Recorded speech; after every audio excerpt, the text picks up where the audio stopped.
Hoy vamos a terminar el capítulo 4 del Evangelio de Mateo. El cierre del capítulo 4 es verdaderamente maravilloso. Vamos a hablar del poderoso ministerio del Señor Jesús, el poderoso ministerio del Señor Jesús, como Él se revela como el Mesías en la región de Galilea. Esta va a ser una extraordinaria entrada porque ahora que pasemos, si Dios lo permite, para las bienaventuranzas, y de verdad decir bienaventuranzas es algo mucho más profundo de solamente la repetición. Es tratar de que nuestros corazones también se vayan preparando para entender que es la identidad que debe de tener un cristiano, es la descripción que describe a aquellos que forman parte del reino de Dios. Por eso a veces nos sentimos descontrolados cuando pasan cosas y no alcanzamos a entender esas bienaventuranzas. Ahora que podamos, Dios mediante, empezar con la introducción la siguiente vez, vamos a ver cuántas cosas maravillosas el Señor nos prepara para poder identificarnos o desarrollar en nuestros corazones y en nuestras propias vidas esa identidad como cristianos que el Señor demanda. Recuerda que después de las bienaventuranzas, inmediatamente viene y vosotros sois la sal y la luz del mundo, es decir, esa descripción se va a ver reflejada por medio de ellas.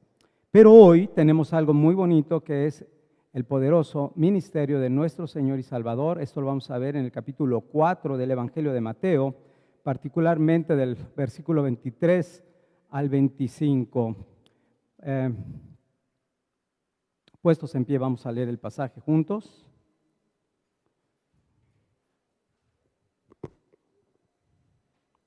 Evangelio de Mateo, capítulo 4, versículo 23 al 25. Dice así la palabra del Señor. Y recorrió Jesús toda Galilea, enseñando en las sinagogas de ellos y predicando el evangelio del reino, y sanando toda enfermedad y toda dolencia. Y se difundió su fama por toda Siria, y le trajeron todos los que tenían dolencias, los afligidos por diversas enfermedades y tormentos, los endemoniados, lunáticos, paralíticos, y los sanó. Y le siguió mucha gente de Galilea, de Decápolis, de Jerusalén, de Judea y del otro lado del Jordán. Vamos a orar puestos en pie.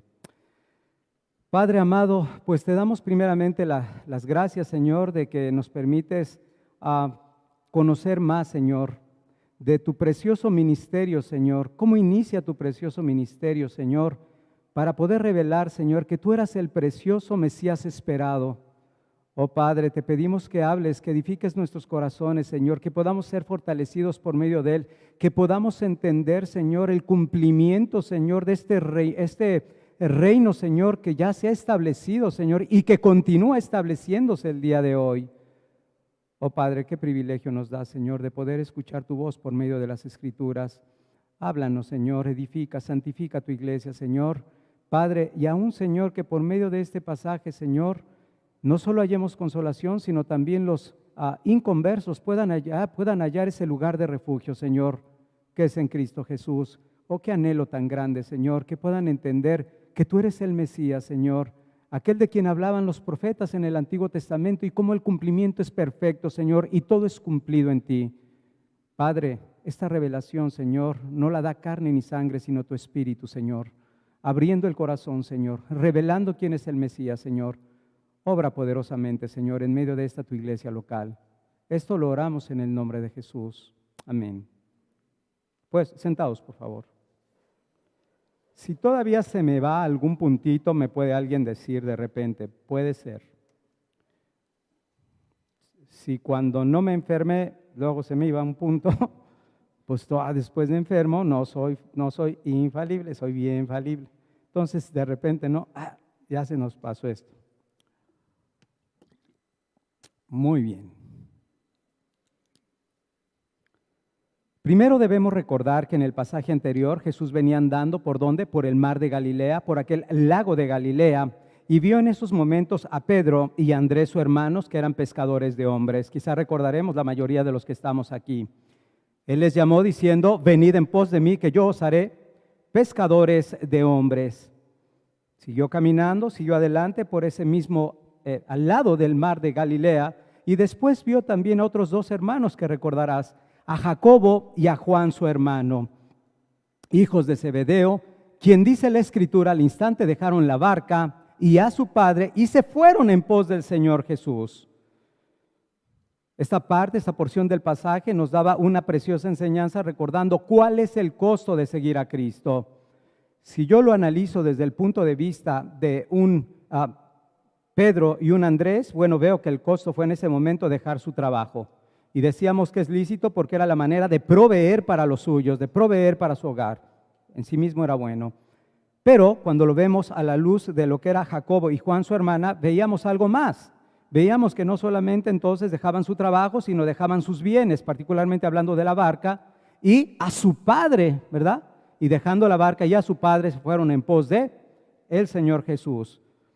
Ahora, esto es algo que más adelante el Señor Jesús habla en el Evangelio de Mateo, capítulo 10, versículo 37 y 38. Señor Jesús diciendo, Señor hablando a sus discípulos, les dice: el que ama padre o madre más que a mí, no es digno de mí. El que ama hijo o hija más que a mí, no es digno de mí. Y el que no toma su cruz y sigue en pos de mí, no es digno de mí. Más adelante vemos a un Pedro preguntando. Entonces Pedro le dijo al Señor: he aquí nosotros lo hemos dejado todo y te hemos seguido. ¿Qué pues tendremos? Pedro había entendido verdaderamente que ese era el costo de seguir al Señor, de dejarlo todo. Pedro siempre se caracterizó por esas preguntas medio osadas o ser muy atrabancado a la hora de hablar. Lo hemos dejado todo, Señor, ¿qué pues tendremos? El Señor le responde en Mateo capítulo 19, si gustas acompañarme, Mateo capítulo 19, versículo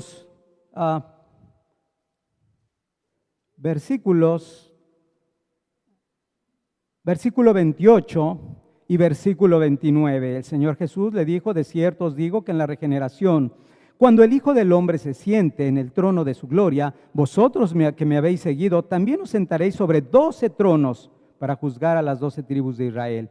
Pero observa versículo 29 lo que le dice a Pedro: y cualquiera que haya dejado casas, o hermanos, o hermanas, o padre, o madre, o mujer, o hijos, o tierras por mi nombre, recibirá 100 veces más y heredará la vida eterna.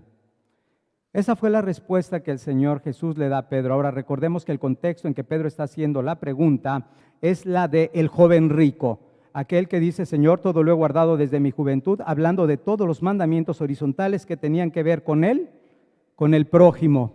¿Recuerdas? Es en ese contexto que vemos que el joven rico no estuvo dispuesto a dejarlo todo para seguir a Jesús. ¿Qué quiso retener el joven rico? Sus bienes. No estaba dispuesto realmente a darlo todo. Es en ese contexto entonces que Pedro hace la pregunta y el Señor le responde. Ahora, ¿por qué es importante tanto para los que estamos en el camino? Así se les llama, los que andaban en el cristianismo, en el camino, con el Señor Jesús, o aquellos que están buscando de su salvación o que quieren verdaderamente andar en el camino, es decir, en el cristianismo, en el camino, buscando al Señor Jesús. ¿Qué es lo que nos muestra esto? Nos muestra algo. Muchos de nosotros hemos podido experimentar la pérdida de quizás el trabajo, porque era un trabajo que no era ilícito, o un trabajo que era tan absorbente que no me permite, por supuesto, la parte de mi alma, lo espiritual. Por otro lado, hemos perdido, al menos por mucho tiempo, a muchos familiares que luego ya le llaman una línea divisora, porque pues ya no es muy seguido el que podamos tener convivios con muchos de nuestros familiares. Hemos perdido amigos, en fin, hemos perdido las cosas que Dios ha permitido que nosotros debamos de perder. Pero vemos que en medio de todo eso tenemos una preciosa promesa. ¿Cuál es la promesa? La misma que se le hizo a Pedro. ¿Qué pues tendremos? Pues el Señor dijo 100 casas más, 100 hijos más, 100 madres más, 100, de todo 100 veces más. Y en el postrer tiempo, la vida eterna. El llamamiento sigue siendo igual. Ahora, esto nos debe de llevar a meditar que cuando el Señor requiera algo en nuestras vidas, no debemos tener temor en darle todo aquello que Él nos pida. No debemos de temor.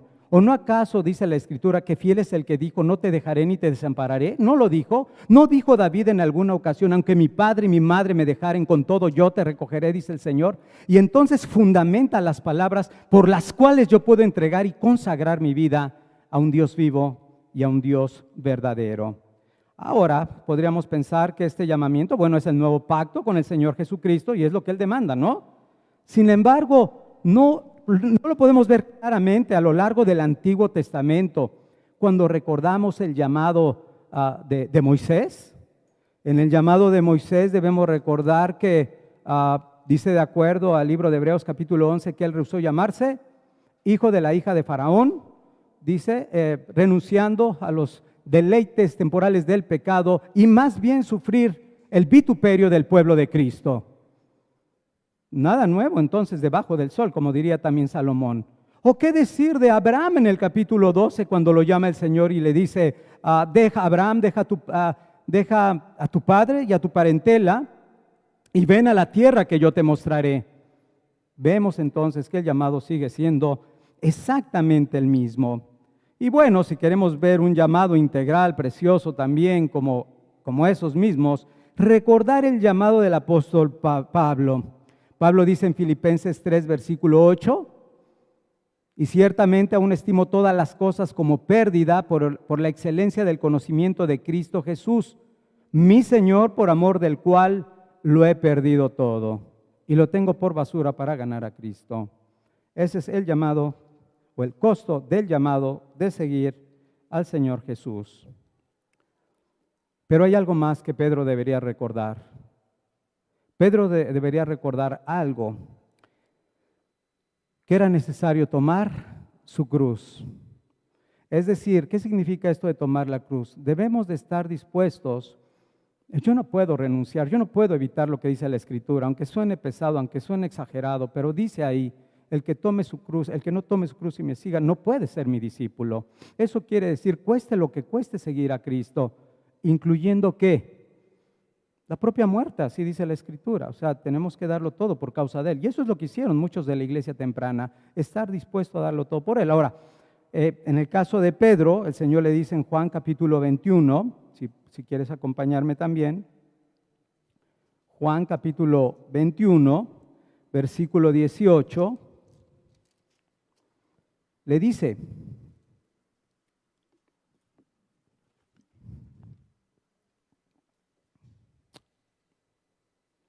Juan capítulo 21, versículo 18, dice, de cierto te digo, cuando eras joven te ceñías e ibas a donde querías, mas cuando ya seas viejo, extenderás tus manos y te ceñirá otro y te llevará donde no quieras. Versículo 19 dice, esto dijo, dando a entender con qué muerte había de glorificar a Dios. Y bueno, pues entonces es bueno tener todos estos aspectos presentes. Ahora, todo va a ser esto conforme a la voluntad preciosa de Dios. Recordemos que a Juan, cuando Pedro le dice, bueno, ¿y qué de este? Pedro le dice al Señor, bueno, ¿y qué de Juan? Bueno, le dijo, ¿y a ti qué? Si quiero que quede este hasta que yo regrese. O sea, conforme a la voluntad y el perfecto plan de Dios.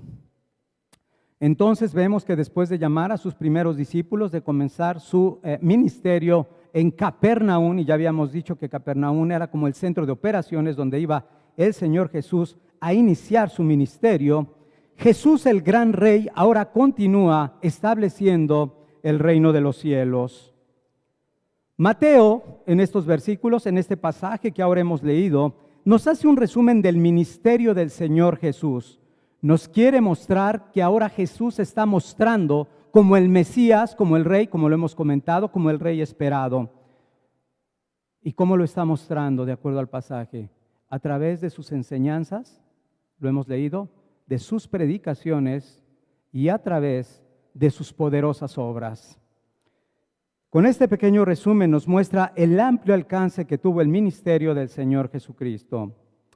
Además, estos versículos 23 al 25 también nos dan un resumen general de lo que Jesús hizo y que va a ser desarrollado en los siguientes capítulos también del Evangelio de Mateo. Y digo general porque en los siguientes capítulos vamos a ver muchos de estos aspectos ya de una manera exhaustiva o digamos un poquito más detallada. Se va a poner cada vez más intenso, más bueno el Evangelio de Mateo. No sé si esté mejor que Efesios o Primera de Timoteo, todavía no lo he podido determinar, pero ya lo discutiré con el hermano Héctor. Ahora, por ejemplo, respecto a lo que Jesús enseñó en los capítulos 5 al 7, veremos lo que es conocido como el Sermón del Monte, donde vamos a encontrar, decíamos, nada más para traer a nuestra mente, enseñanzas, predicación y poderosas obras que Dios hizo. Estos tres aspectos los vamos a llevar a lo largo de esta enseñanza para que podamos entender cómo es que el Señor se reveló como el Mesías y Rey esperado. De ahí entonces decíamos que el ejemplo que podemos mostrar inmediato a las Escrituras es el Sermón del Monte que encontramos del capítulo 5 al capítulo 7, donde vamos a encontrar una de las más gloriosas enseñanzas de nuestro Señor Jesús. Ahí vamos a poder entender cuál es el significado del arrepentimiento y qué significa, como lo decía en la introducción, por decirlo de alguna manera, pertenecer al reino de Dios. Y pertenecer al reino de Dios se describen las bienaventuranzas. En este sermón el Señor describe el estilo de vida de aquellos que forman parte de su reino, pero además de las enseñanzas, veremos que el Señor Jesús cumple todas las profecías dichas de Él en el Antiguo Testamento.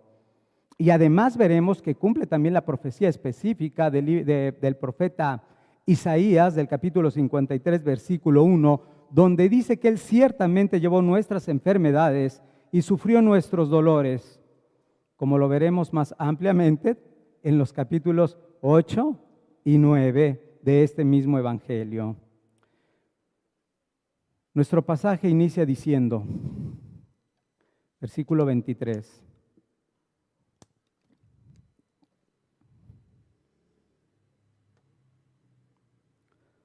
Y recorrió Jesús toda Galilea, enseñando en las sinagogas de ellos y predicando el evangelio del reino y sanando toda enfermedad y toda dolencia.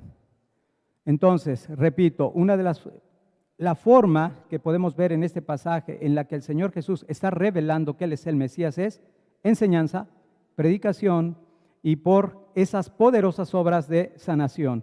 Y vas a ver qué importante es entender esas obras de sanación para poder entender que con eso se estaba revelando, particularmente hablando a su pueblo. Ahora, sabemos que cada uno de los escritores de los diferentes evangelios tienen un propósito particular. Recordamos que en el caso de Mateo era ganar a los judíos para llevarlos a los pies de Cristo. Y ese punto también debe ser muy importante, ganar a los judíos para llevarlos a la fe en Cristo. Mateo quería mostrarle a sus hermanos que Jesús era el Mesías esperado, aquel que había sido profetizado por los profetas del Antiguo Testamento y que ellos deberían de confiar en Él y así como lo hizo Él, deberían levantarse y seguirle. Es lo que esperaba Mateo. Pero por otro lado, los 4 evangelios también tienen un punto en común. Ese punto en común es que Jesús no solamente es verdadero Dios, sino los 4 evangelios, los 4 escritores dicen Jesús también es verdadero hombre. Jesús es verdadero hombre, Jesús es verdadero Dios, el Hijo de Dios que ha venido a inaugurar su reino. ¿Recuerdas un poquito en el capítulo 3 la predicación de Juan el Bautista? Decía Juan el Bautista cuando venía proclamando las buenas nuevas, diciendo, el reino de los cielos se ha acercado, ¿no? Luego llega el Señor Jesucristo, capítulo 4, diciendo, el reino de los cielos ha llegado. ¿Ves? Establecimiento ya propiamente del reino de Dios en el inicio del ministerio de nuestro Señor Jesús. Juan el Bautista, quien hemos dicho era el heraldo, el mensajero de este rey que vino a preparar su camino, de este rey llamado el Cristo, esperaba que el reino se estableciera y se consumara con la misma llegada de Jesús. Él esperaba, como lo habíamos estudiado, quizá recordarán algunos, que el trigo iba a ser echado en el granero, mientras que la paja iba a ser echada en el fuego eterno, ¿recuerdas? Él pensaba que todo eso se iba a consumar en esa venida del Señor Jesucristo, pero no fue así, recordamos. De hecho, bueno, él esperaba verdaderamente que ya hubiera la separación entre las cabritas y las ovejas, pero no fue así. Recordamos que finalmente Juan el Bautista fue preso por causa de la justicia, ¿verdad? Estaba ahí y llegó en un momento dado donde Juan el Bautista estaba muy confundido, no podía entender qué estaba sucediendo, ¿por qué, si Él es el Mesías, por qué no se consuma el reino de los cielos? Inclusive habíamos dado un ejemplo de cómo parecía que los profetas veían esa consumación como los montes nosotros los podemos ver, que aparentemente están cerca, pero realmente falta mucho para llegar a ellos. Cuando llega a la cárcel, Juan el Bautista, en medio de esa confusión, la recordarán, manda a sus discípulos para preguntar al Señor Jesucristo si era Él el que había de venir. Una confusión de Él, esperando esa consumación. Señor Jesucristo le responde con todo amor y con todo cariño a Juan, diciéndole: id y saber a Juan lo que habéis visto y oído, los ciegos ven, los cojos andan, los leprosos son limpiados, manifestaciones del reino de Dios. Los sordos oyen, los muertos son resucitados y a los pobres les es anunciado el evangelio. Lucas 7, versículo 22. Maravilloso poder entender este inicio o este establecimiento del reino. Y esto es lo que Jesús estaba predicando, que el reino de Dios, que el reino de los cielos prometido por los profetas en el Antiguo Testamento había llegado. Por eso vemos desde el inicio del ministerio del Señor Jesús, y no solo de Jesús, también Juan. ¿Qué hacía Juan? Llamar al arrepentimiento continuo. Y vemos la misma urgencia del Señor Jesucristo llamando al arrepentimiento. Es decir, el rey mismo estaba demandando un cambio radical en la manera de pensar y por supuesto que trajera el fruto en la manera de vivir. Dice nuestro pasaje, versículo 23, y recorrió toda Galilea. Cuando Mateo dice que recorrió toda Galilea, no debemos de tomar esta frase de una manera literal, como tal, sino de una manera general, ya que el Señor Jesucristo no estuvo en las 204 aldeas que conformaban toda esa región. Esto de acuerdo al historiador Josefo. Por otro lado, esa región abarcaba aproximadamente una longitud de 100 kilómetros, por un ancho de 50 kilómetros, Pero aunque no estamos seguros de que recorrió absolutamente todas las aldeas, las 204 aldeas, y todos y cada uno de estos kilómetros, lo que sí estamos seguros es que el Señor Jesús hizo un gran esfuerzo y esto le costó un fuerte desgaste físico. La región de Galilea, recorriendo toda Galilea. ¿Cómo era la región de Galilea? Galilea era considerada la más vil y menospreciada. ¿Recuerdas? La frase Galilea de los gentiles, una frase que se decía con todo desprecio acerca de ellos. Esa región se caracterizaba en primer lugar por su pobreza, en segundo lugar por su ignorancia y en tercer lugar, y algo muy importante, se caracterizaba por su gran maldad. Y es en este lugar y es bajo este contexto que encontramos las primicias del ministerio del Señor Jesucristo y la proclamación del mensaje de su gracia. Y como lo hemos dicho, o como lo dice, el texto dice que venía predicando en las sinagogas. Esto quiere decir entonces que principalmente el mensaje que el Señor estaba llevando a todas estas aldeas, a todas estas ciudades, era en las sinagogas. Dice el texto, versículo 23, recorrió Jesús toda Galilea enseñando en las sinagogas, mayormente. Ahora, podemos preguntarnos en este momento, ¿por qué Jesús enseñaba en las sinagogas? Puede ser buena pregunta. ¿Por qué Jesús enseñaba en las sinagogas? Primero debemos recordar que los judíos contaban con solo un templo. ¿Dónde se encontraba ese templo? Se encontraba en Jerusalén, ¿verdad? Entonces muchos podían vivir a miles de kilómetros y no podían esperar hasta que fueran a Jerusalén para poder adorar al Señor. Sería imposible, quizás algunos nunca podrían hacerlo, dependiendo de sus condiciones económicas, sociales, no lo sé. Así que durante aquel exilio que hubo, que hemos comentado inclusive en otras ocasiones, el exilio a Babilonia, se hicieron muchas sinagogas que no necesariamente eran edificios, sino también podían ser lugares de reunión. A eso también se le consideraba como sinagogas. Ahora bien, estos lugares, que eran el principal centro de adoración de los judíos, no solamente ya se encontraban dentro de lo que era el territorio general de Israel, sino ya fuera de sus fronteras. ¿Por qué era tan importante las sinagogas? Debemos recordar que en las sinagogas los judíos se reunían para orar, se reunían para leer las Escrituras, se reunían para darle el sentido a las Escrituras y también para exhortar al pueblo. Creo que esto nos suena a algo que también hemos comentado en 1 de Timoteo. Es muy probable que lo que estaban siguiendo era el mismo ejemplo de Esdras, la forma en que Esdras también enseñaba a los judíos. Y no solamente lo vemos ahí, recordemos que el apóstol Pablo es la manera que exhorta a Timoteo diciéndole que debe de ocuparse en la lectura, en la exhortación y en la enseñanza, de acuerdo a 1 de Timoteo 4, versículo 13. Y es algo que nosotros seguimos: lectura de las Escrituras, enseñanza de las Escrituras y la exhortación a la iglesia. Estos lugares, sinagogas, eran tan importantes que no solamente se llevaba ahí la oración, no solamente se llevaba la adoración, sino también era el lugar donde iban a litigar.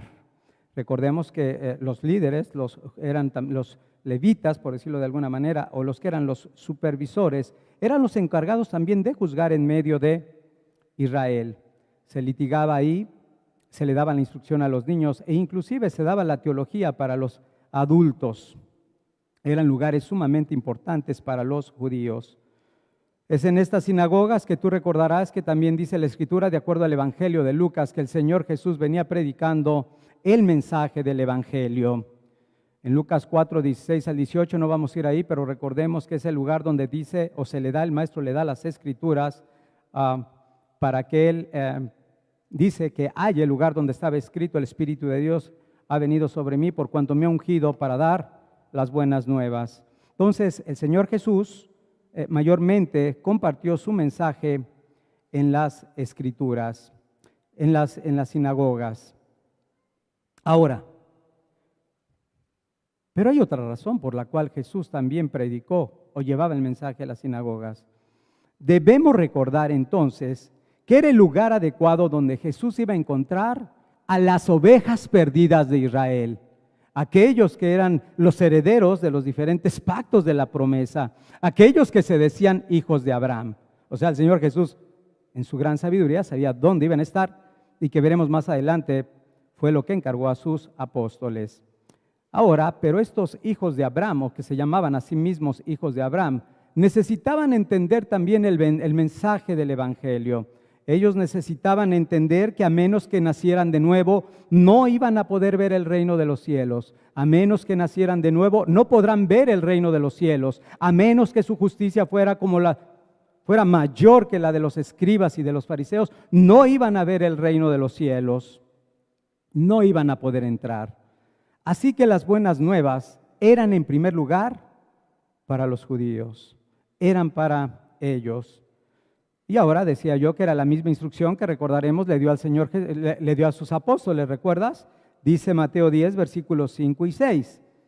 Cito yo: a estos dos envió Jesús y les dio instrucciones diciendo: por camino de gentiles no vayáis y en ciudades samaritanos no entréis, sino id antes a las ovejas perdidas de la casa de Israel.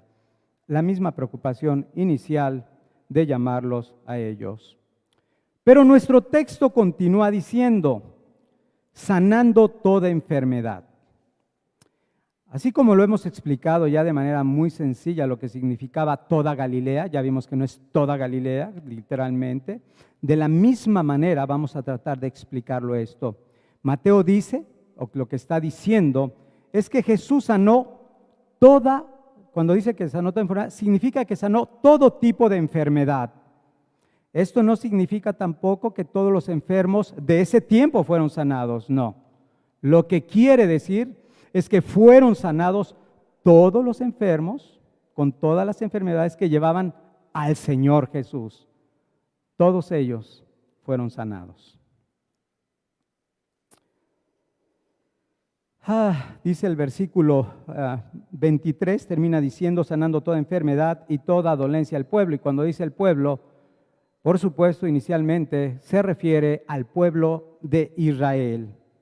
Como ya hemos comenzado, la misión principal del Señor Jesús se encontraba enfocada particularmente a los judíos, a la casa de Israel. ¿Por qué? Porque había una promesa que el Señor había dado a David. Dios dio una promesa a David. Y sí, también lo vemos de manera excepcional, haciendo grandes milagros y prodigios, sanando y salvando a algunos gentiles. Por eso digo que lo vamos a ver de una manera más exhaustiva o más desarrollada en el capítulo 8 y capítulo 9, donde nosotros vamos a poder ver cómo el Señor sanó al siervo de aquel centurión. ¿Recuerdas? Aquel que le dijo, ni aún en Israel he hallado tanta fe. Gentiles que se estaban beneficiando también de estas obras de sanación que estaba llevando a cabo el Señor Jesús. ¿O qué decir de la mujer cananea que quizás algunos recordarán, estaba fuertemente atormentada por un demonio, de acuerdo a Mateo 15, versículo 22 al 28. Pero el Señor Jesús no solamente le manifestó la misericordia a estos gentiles al sanar sus enfermos, al sanar a algunos endemoniados, sino que también el Señor extendió su gracia al sembrar la semilla en sus corazones del Evangelio del Reino. Así que no solamente obraba en gracia y misericordia para los judíos, sino también para los gentiles. Continúa nuestro pasaje, versículo 24.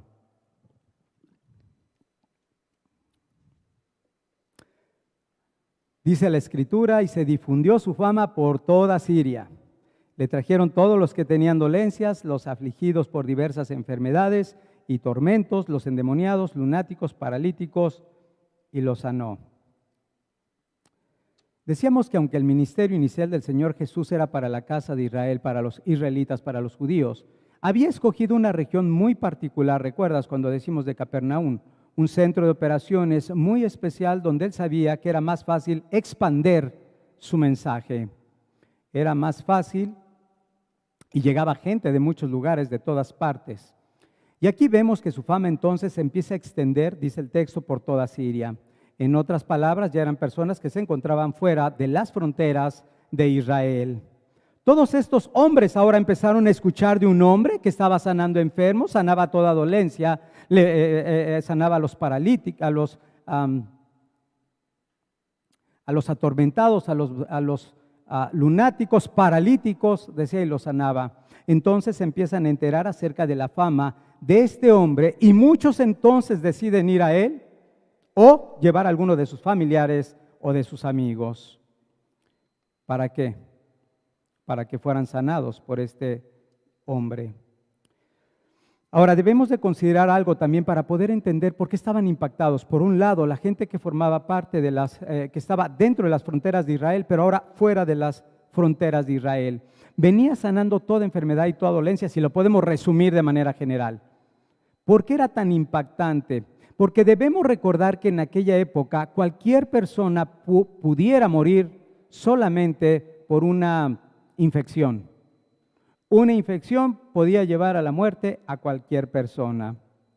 Y esto nos da un poco de luz para entender por qué estaban tan sorprendidos. ¿Por qué al ver que Jesús sanaba toda dolencia, a los epilépticos, a los que eran atormentados, estaban maravillando? Y todo esto confirmaba también algo: la divinidad de Cristo. Estos señales, prodigios, confirmaban la divinidad de Cristo. Ahora, es cierto que algunas enfermedades pueden ser el resultado de malos hábitos, ¿no? Si no comemos bien, nos va a dar una gastritis, una úlcera o no sé qué nos pueda dar.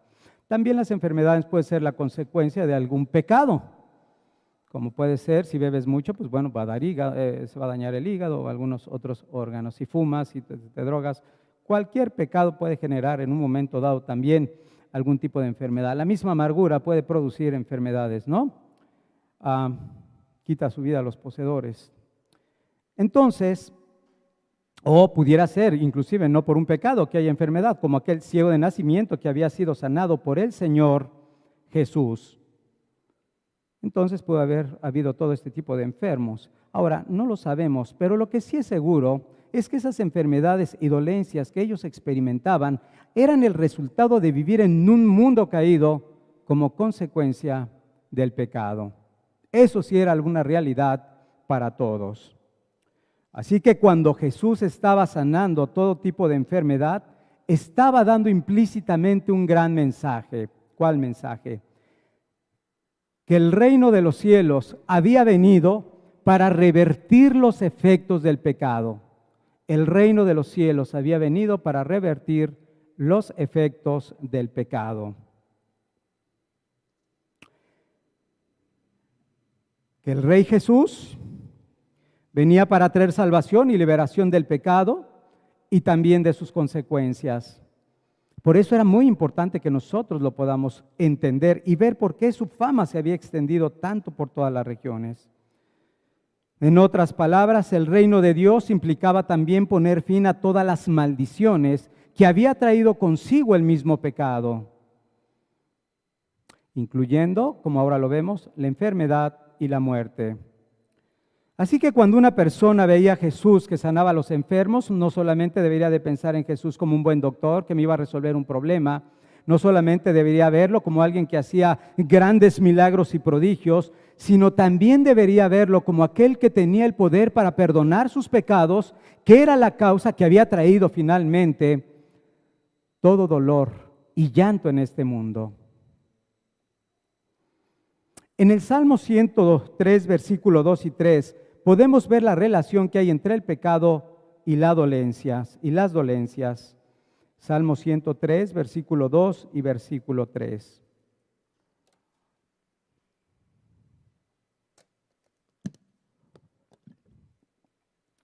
Dice: bendice alma mía Jehová, y no olvides ninguno de sus beneficios. Él es quien perdona tus iniquidades, el que sana todas tus dolencias. La relación entre pecado y dolencias. Ahora, Dios es el que tiene poder para sanar cualquier tipo de enfermedad y dolencia, ¿verdad? Y decimos amén, y lo hemos experimentado aún en nuestras iglesias, continuamente el Señor levantándonos de diferentes aspectos. Pero sobre todas las cosas debemos entender esto, que Él tiene poder para perdonar pecados. Eso era lo más importante. ¿Recuerdas aquel hombre que lo metieron por el techo, que venía en su lecho? El Señor le dijo, no le dijo, levántate, eres sano de tu enfermedad. Le dijo, levántate, ahora eres salvo, has sido salvo. Y bueno, fue algo que le molestó mucho a los judíos porque dijeron, ¿con qué autoridad hace esto? Blasfema diciendo, le decían. Sin embargo, Él les dijo que es más fácil decir, tus pecados te son perdonados o tu enfermedad ha sido sanada. Él tenía la potestad para perdonar todo tipo de pecados. Y eso es lo que vino a hacer Jesús como verdadero Dios. Jesús no solamente vino a sanar las enfermedades, que por supuesto lo hizo, y como lo hemos dicho, lo hizo para confirmar que Él tenía el poder, no solo venía a sanar enfermedades, y con ello demostraba también que tenía el poder para perdonar pecados. Recordando que el pecado es lo que separa a Dios del hombre. Y recordando también que el pecado tiene peores consecuencias que una enfermedad corporal. Ahora, aquí puedes preguntarte, ¿qué haces cuando tienes alguna enfermedad que te aqueja, que no te deja en paz, que no te deja dormir, que trae mucho dolor? ¿Qué es lo primero que haces? La respuesta es muy sencilla. Lo primero que hacemos es correr y buscar un médico, correr las medicinas necesarias, correr y averiguar si hay un remedio natural que nos pueda ayudar. Y empezamos a movernos de una y otra manera para tratar de resolver nuestro problema de salud. Pero la pregunta entonces, ¿haces lo mismo con el mayor problema de tu alma, que es el pecado? Esa debería de ser mi reflexión. ¿Haces lo mismo con el mayor problema de tu alma, que es el pecado? ¿Buscas con esa diligencia buscar al Señor, su misericordia, clamar a Él para el perdón de tus pecados, decirle, Señor, oh, permíteme entrar por esa puerta angosta? O más bien, como muchos lo hacen, pues eso lo dejamos para otro día, como si eso no fuera algo mucho más importante que una sanación de una enfermedad. Ponte a pensar, yo meditaba un poquito en toda la gente de Siria.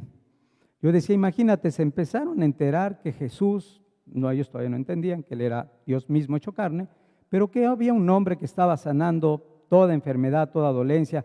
Por eso te decía, si una infección llevaba a la muerte, imagínate levantar a paralíticos, lunáticos, endemoniados. Era una locura verdaderamente en ese contexto. Ahora, si hubieras escuchado bajo ese contexto y tu condición de salud no fuera lo mejor, ¿verdad? Y hubieras escuchado que un hombre tiene el poder para sanarte, la pregunta muy sencilla sería, ¿qué hubieras hecho? ¿Qué hubieras hecho? Y bueno, creo que la respuesta es bien sencilla, ¿verdad? Bueno, lo primero es, tengo que dejar mi trabajo porque tengo que recorrer muchos kilómetros. Recordemos, no había aviones, no había camiones, había que recorrer grandes distancias. Bueno, pues si tengo que dejar mi trabajo, lo dejo. Si tengo que dejar mi familia, la dejo, ¿no? Si tengo que conseguir dinero para todo el viaje, ¿lo haría o no lo haría? En pocas palabras, si estuviéramos en Siria, haríamos todo lo necesario para llegar a ese hombre y ser sanos, o sea, en este caso al Señor Jesús. Ahora, ¿cuál es la idea? ¿Cuál es la aplicación de esto? Que así, con esa misma diligencia que alguien intentaría hacerlo todo para su sanación, y perdón, pero me llegaba también cuando Job dice, ¿no? De cierto os digo que cuando sube delante de la presencia de Dios y le dice que el hombre dará todo por su vida, ¿no? Piel por piel, el hombre dará todo por su vida. Y así sucede muchas veces. Entonces, el punto es, ¿con esa misma diligencia buscas al Señor Jesús? Y eso es lo que tenemos que aprender de este tipo de pasajes. ¿Con esa misma diligencia buscas al Señor Jesús? Ahora, si no, yo te tengo que decir algo muy sencillo. Si tú puedes entender entonces que hay un hombre que te puede sanar, que te puede ayudar, que te puede resolver, que puede hacer muchas cosas en favor tuya, cuanto más entonces deberías de ir corriendo en fe a Él para que te sane tu mayor dolencia, que es tu pecado, que es la condenación que traes sobre ti. Es triste, pero el hombre suele poner en primer lugar ¿qué? La salud física. En segundo, tercer, cuarto, los dolores del alma, por decirlo de alguna manera, esa necesidad que hay en el alma, que es lo más importante. Nuestro pasaje termina diciendo, y le siguió mucha gente, versículo 25,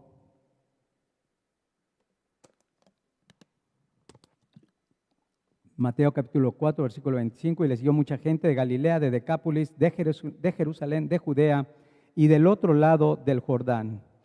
Ahora, fíjate, tú ves y nada más ves ciudades y dirías, yo creo que ya vamos a terminar, ¿no? Cierra, pum. Y podría ser en un momento dado, finalmente se extiende su fama y pues gloria a Dios por ello, pero no, creo que hay cosas muy interesantes que también podemos extraer de aquí. La fama de Jesús se seguía extendiendo por todas las ciudades. Ahora nos dice Jerusalén, Judea, Decápolis y del otro lado del Jordán. Pero aquí hay un punto interesante que podemos también notar, si tú te puedes dar cuenta, o que puede ser sobresaliente. ¿Por qué no habla de Samaria? ¿O no acaso el Señor Jesucristo también pasó por Samaria y hubo una gran conversión de todo el pueblo cuando estuvo por ahí? Pero no menciona Samaria, mientras que Juan y Lucas sí lo hacen. Recordamos el contexto de la mujer samaritana cuando él la llama, cuando la confronta diciendo, trae a tu marido. Y cuando le dice, bueno, el marido no es tu marido, con el que vives no es tu marido. Pero bueno, más adelante también en ese mismo contexto, en Juan 4:41 dice, y creyeron muchos más por la palabra de él. Ahora, ¿qué pasó? ¿Por qué sí Juan, por qué Lucas sí y por qué no lo hace Mateo? ¿Por qué no considera Samaria si fue una región donde el Señor obró con gran poder? Debemos entonces retomar cuál fue el principal propósito de Mateo. ¿Cuál era? La casa de Israel. ¿Recuerdas? Entonces vemos que Mateo sigue siendo muy congruente. O sea, él tenía su objetivo principal fijo. ¿Cuál era? Llevar a sus hermanos a Cristo. ¿Por qué te digo esto? Porque recuerda que la mujer samaritana le dijo al Señor Jesús que judíos y gentiles no se llevan entre sí. Había un conflicto. Entonces vemos que quizás el Señor Mateo, para evitar esas pequeñas molestias dentro de sus hermanos judíos, prefirió omitir Samaria. Es muy probable que pudiera haber sido por esta razón. Dice el texto, y le siguió mucha gente. Estos hombres se levantaron y siguieron. ¿Cuándo? Cuando escucharon los prodigios, los milagros que venían siendo hechos por el Señor Jesús. Los enfermos sanados, los endemoniados liberados, los cautivos dejados en libertad. Ahora, la palabra dice, le siguieron, ¿verdad? Y le siguió mucha gente. Debemos entender que cuando el texto dice, y le siguieron, no se refiere al mismo tipo, digamos, de seguimiento que encontramos con sus apóstoles.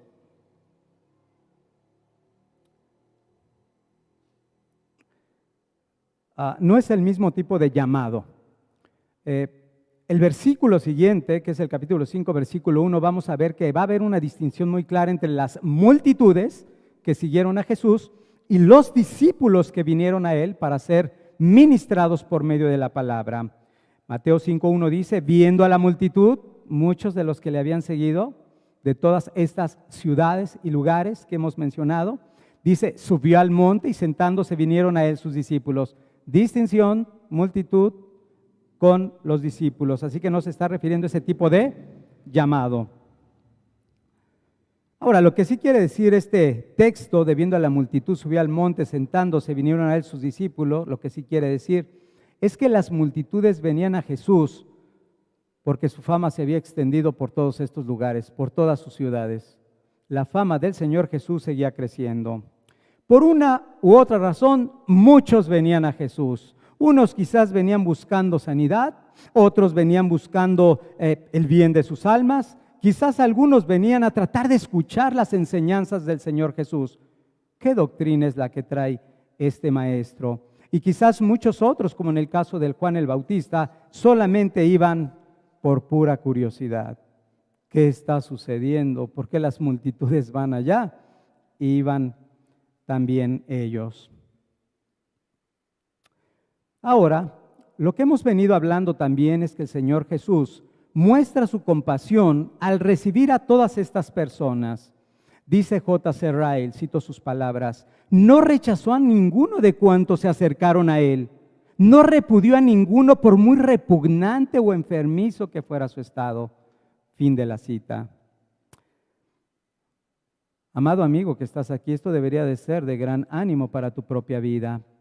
No rechazó a ninguno de los que se acercaron a Él, no repudió a ninguno por muy repugnante o enfermizo que hubiera sido su enfermedad. El Señor Jesús no ha cambiado, el Señor Jesús es el mismo ayer, hoy y por los siglos. El Señor, como lo veíamos en la breve meditación, también tiene toda la disposición de ayudar a todo aquel que va a Él.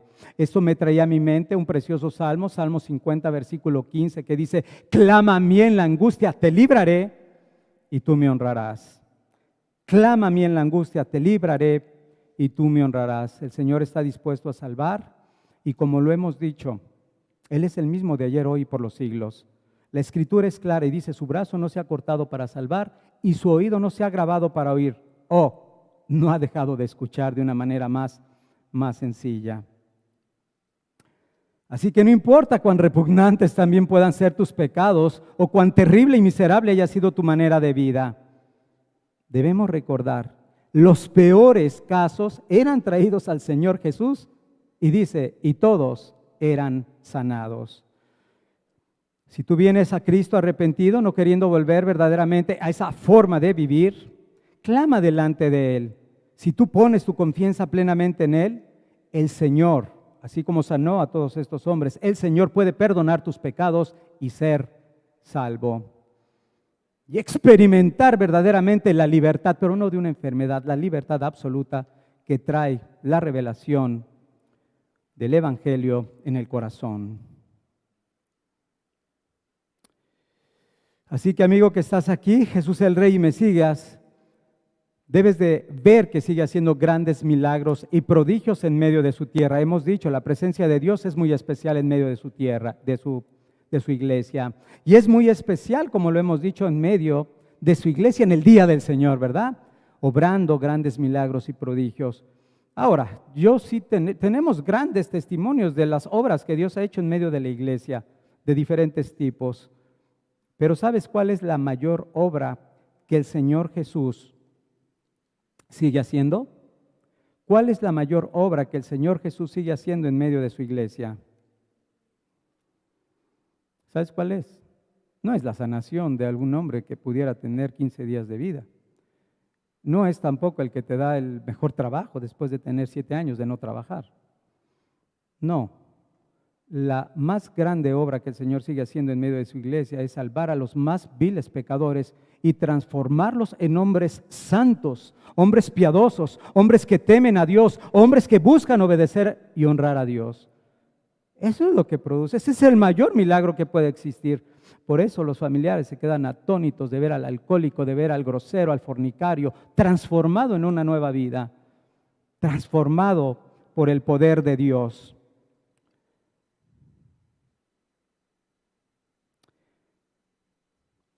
Así que no debes de esperar tan solo. Puede ser una enfermedad, puede ser una cuestión familiar, puede ser una cuestión financiera, puede ser un problema general como a veces vivimos, ¿verdad? Que problemas de calumnias y cosas así que dices, pues eso va a pasar también algún día. Pero eso no es el punto de lo que realmente se quiere enfatizar, no son ese tipo de conflictos. O sea, esos van a pasar, las enfermedades van a pasar y bueno, todos vamos a morir algún día. Unos hemos estado más cerca que otros, ¿verdad? Y otros han estado todavía más cerca, y otros ya se nos adelantaron. Mi madre, el padre del hermano, o sea, mi madre como 15 días antes, su padre apenas, en fin. Eso es una realidad que vamos a pasar, ¿o no? Pero eso va a pasar como el humo, y no que no nos duela, que quede claro, pero eso va a pasar como el humo. ¿Qué debemos entender? No importa, ejemplo, si yo tengo una enfermedad, inclusive que pudiera ser terminal, ¿verdad? Y voy a vivir un día, pero si el Señor me salva, voy a estar una eternidad con Él. Pero imagínate, vas a tener el más grande de los milagros, ¿no? Dices tú. Y voy entonces a ser sanado o a tener aquello que siempre quise. Ser sanado, ¿y eso significa que vas a vivir 100 años más? Creo que no, no vas a llegar a tal edad. Después de eso, a la edad que llegues, vas a finalmente irte al infierno. ¿De qué te servirá entonces tener más años por delante si el día de mañana vas a estar en la condenación eterna? Eso es lo que tenemos que valorar de acuerdo a este tipo de pasajes. Este es nuestro Rey que está salvando actualmente. Y mira, es algo que de hecho marca la Escritura continuamente. ¿Cómo nos desviamos de nuestra prioridad, que es nuestra salvación en Cristo Jesús? Los 10 leprosos, ¿recuerdas del cual habla Lucas, capítulo 17? No nos vamos a ir para allá, lo registras, 11, 18. Dice que después de que ellos empezaron a clavar, Jesús, hijo de David, ten misericordia de mí, dice que el Señor Jesús les dijo, vayan y preséntense delante del sacerdote. Mientras iban caminando, dice la Escritura que ellos fueron sanados. Y en ese contexto dice que solo uno regresó y le dio gloria a Dios en alta voz. Estaba en gran gozo, pero no estaba en gran gozo con respecto a su enfermedad, sino a lo que Dios había obrado en su corazón, solo uno. Y yo les decía cuando pude estar meditando con respecto a esto, que cuando nosotros, un grupito de personas, íbamos a predicar al Instituto Nacional de Pediatría, siempre las personas buscan en el cristiano la sanación. Ora por mi enfermo, es algo normal. Y bueno, Jesús era compasivo, tenemos que orar. Aunque no hacíamos como esa rutina de todo el tiempo estar orando, sino procurando compartir. Alguna señora un día, oren por mi hija, por favor, tenía algo tan grave que estaba a punto de morir, era puro huesito y la tenían que mover con mucho cuidado, a punto de morir. En la misericordia de Dios, en una de esas oraciones que el Señor permite que llegue delante de Él y para la gloria de Él, permitió que esa niña o jovencita de X edad se levantara, no me acuerdo si fue al fin de semana, el otro día llega la señora, Señor, o como nos decía, ¿no? Mi hija ha sido levantada, los médicos están atónitos de lo que ha sucedido. Después de eso, no supimos nada de ella. ¿Dónde están los otros 9 que fueron sanados? Se llevaron la sanación. Hoy no sé si viva, ¿no? Si finalmente se convirtió, no lo sé, pero lo que sé es que es la característica principal. Pero me voy a ir a lo contrario, que es glorioso, y que esta iglesia es el ejemplo de ello, o en esta iglesia se llevó, y es el caso de Víctor Donadieu. Víctor Donadieu, cuando llega a la Ciudad de México, llega diciendo, pues yo no sé por qué aquí mi familia quiere que sea salvo, ¿verdad? Ni siquiera entiendo qué es ser salvo. cuando pudimos platicar allá arribita. Bueno, se puede decir, ¿verdad, hermana? Porque es glorioso, ¿no? Es muy bonito testimonio. Entonces sube conmigo para platicar, pues si no entendía ni cómo se llamaba. Víctor Donadio. Pues no entendía la salvación. Y dice, bueno, pero él como dándoles gustito, ¿va? Para que estuvieran contentos. Y bueno, pues ya nos dimos cuenta que efectivamente no había nada de luz espiritual en su vida. Pero qué glorioso fue verlo entrar en un lecho postrado cuando se sentó allá, ¿se acuerdan? Y dice, quiero hablar con ustedes, quiero hablar con ustedes, quiero hablar con ustedes, conmigo y con otra persona. Y cuando empieza a testificar de su entendimiento, de su convicción de pecado, de Cristo y de la eternidad que le esperaba, uno se queda atónito. ¿Y sabes cuántas veces lo escuchas decir, y entonces el Señor me va a levantar de este lecho? Yo no. Y en ese videíto que luego nos mandaron, donde estaba con una expectativa de la eternidad, no se preocupen, preocúpense por ustedes, yo voy a un mejor lugar. Entonces prefirió inclusive estar pronto con su Señor que continuar en esta vida con cierta salud. Esa es la actitud que debemos de tomar ante estas circunstancias. No debemos tener nuestra esperanza en que el Señor nos resuelva cualquier conflicto, sea, el que estamos viviendo, la salud, el que sea, no. Hay algo más importante, nuestra alma y la eternidad con Él. Jesús vino predicando y enseñando que el reino de los cielos había llegado y lo demostró por medio de los milagros que hizo, por sus sanaciones, pero sobre todo al transformar la vida de pecadores indignos y otorgarles el perdón. Pero fíjate, para que tenga entonces ahora sí más sentido cuando escuchamos el texto de Apocalipsis, cuando habla acerca de la consumación de todas las cosas, qué congruente hay, ¿no? Ha venido a terminar con todos los efectos que había traído el pecado a este mundo caído. Mira cómo lo dice Apocalipsis capítulo 21, versículo 3 y 4. El día en que será consumado el reino de los cielos.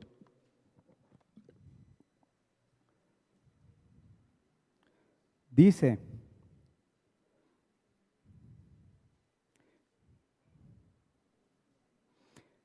Apocalipsis 21, versículo 3 y 4, y una gran voz del cielo que decía, he aquí el tabernáculo de Dios con los hombres, y Él morará con ellos, y ellos serán su pueblo, y Dios mismo estará con ellos como su Dios. Enjugará Dios toda lágrima de los ojos de ellos, ya no habrá muerte, ni habrá más llanto, ni clamor, ni dolor, porque las cosas primeras pasaron. Y esa es la esperanza que debemos tener todos los cristianos. Y yo sé que a veces en medio del, como dice el Salmo 23, en medio del valle de sombra de muerte, quisiera uno a veces trastabillar, pero debemos de traer continuamente esto a nuestra mente. Todo eso va a pasar en el día postrero cuando todo sea consumado.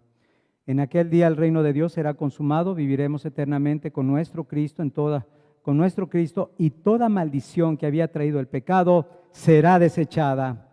Y esa es la esperanza que tenemos. En este mundo, debemos recordar, va a seguir habiendo dolor, va a seguir habiendo llanto, pero si estamos en unión con Cristo, sabemos que esto un día acabará.